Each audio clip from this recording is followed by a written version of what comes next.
Hello भाइयों और बहनों। आज हम लोग पढ़ने जा रहे हैं थ्रियो एवं एरिथ्रो डाई स्टीरियो आइसोमर।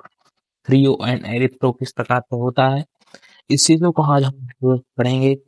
और ये सेम टू सेम थ्रियो और एरिथ्रो का अर्थ आप लोग सिंपल ट्रिस और सिस और ट्रांस के रूप में लगा सकते हैं, जो आपने केमिस्ट्री में पढ़ा ही होगा। सिस और ट्रांस, सिस जो होता है जिसमें तत्व एक साइड ही होते हैं, और ट्रांस होता है जो कि आमने सामने तत्व होते हैं।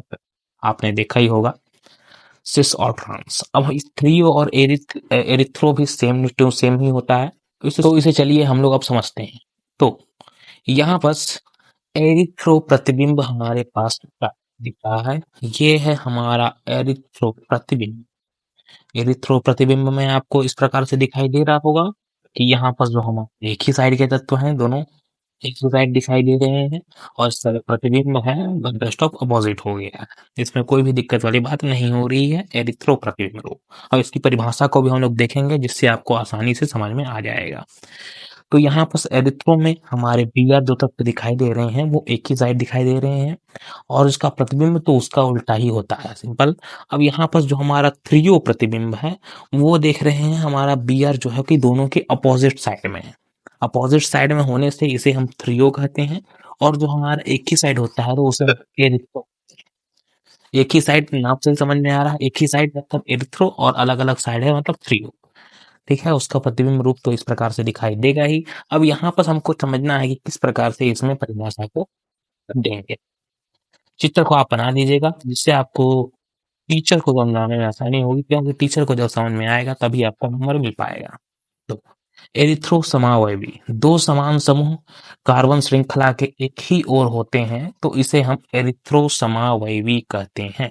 आपने अभी देखा कि हमारे जो दो समान समूह हैं वो सिंपली फॉर्मेट में एक ही साइड थे, इसलिए हम लोग उसको एरिथ्रो कह रहे हैं।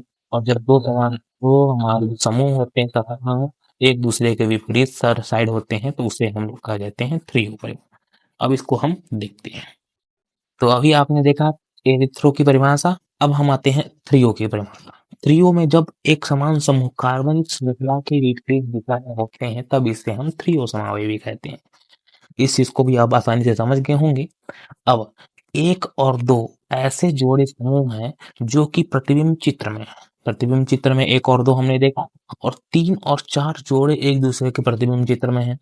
हमने देखा कि एक और एक था जो कि दूसरे का प्रतिबिंब चित्र, और तीसरा जो था वो चौथे का प्रतिबिंब चित्र था। ठीक है, एक दूसरे के प्रतिबिंब चित्र थे।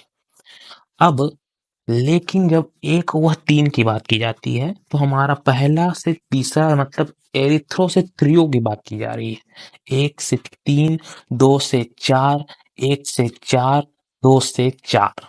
ठीक है, तो एक दूसरे के प्रतिबिंब चित्र नहीं है, अतः यह डाई स्टीरियो आइसोमर है। ठीक है, इसमें हम लोग थ्रियो एरिथ्रियो डाई स्टीरियो आइसोमर की बात करने वाले हैं। तो यहाँ बस हमारा जो था कि पहला तीसरा तो हमारा कोई भी प्रतिबिंब रूप नहीं है, दूसरा में चौथा से कोई भी प्रतिबिंब रूप नहीं मैच करेगा, ना तो चौथा कोई भी मैच नहीं करेगा, दूसरा से चौथा कोई मैच नहीं करेगा। तो एक दूसरे की प्रतिबिंब चित्र नहीं है, अतः इसे हम लोग डाई स्टीरियो आइसोमर। ठीक है, आप लोग समझ गए होंगे कि किस प्रकार से यह मैच कर रहा है, और इसे हम लोग किस प्रकार से डाई स्टीरियो आइसोमर कहें। अब इस चीज को आपको बताना है कमेंट में। मैं क्वेश्चन दे रहा हूँ, इस क्वेश्चन को कौन सा थ्रियो और कौन सा एरिथ्रियो है उसको आप जरूर बताइएगा। तो यहाँ पर है हमारा क्वेश्चन ये। इस क्वेश्चन में हमारे पास दिखाई दे रहा है किस प्रकार से डायग्राम बनी हुई है। ये हो गई पूरी संरचना। इस दोनों संरचनाओं में कौन सा थ्रियो है और कौन सा एरिथ्रो है, उन दोनों को आपको बताना है। तो ये हो गई हमारी थ्रियो और एरिथ्रो डाई स्टीरियो आइसोमर। इसमें आपको ज्यादा लिखने की आवश्यकता नहीं है, और अगर कोई भी ज्यादा लिखने की आवश्यकता अगर पड़ गई, मतलब ज्यादा नंबर में क्वेश्चन आप, तब आप इसमें एग्जांपल्स ऐड करके इसको और भी डिटेल के थ्रू समझा सकते हैं, जिससे आपको अधिकतर लिखना पड़ेगा, जिससे आपका नंबर बढ़ जाए।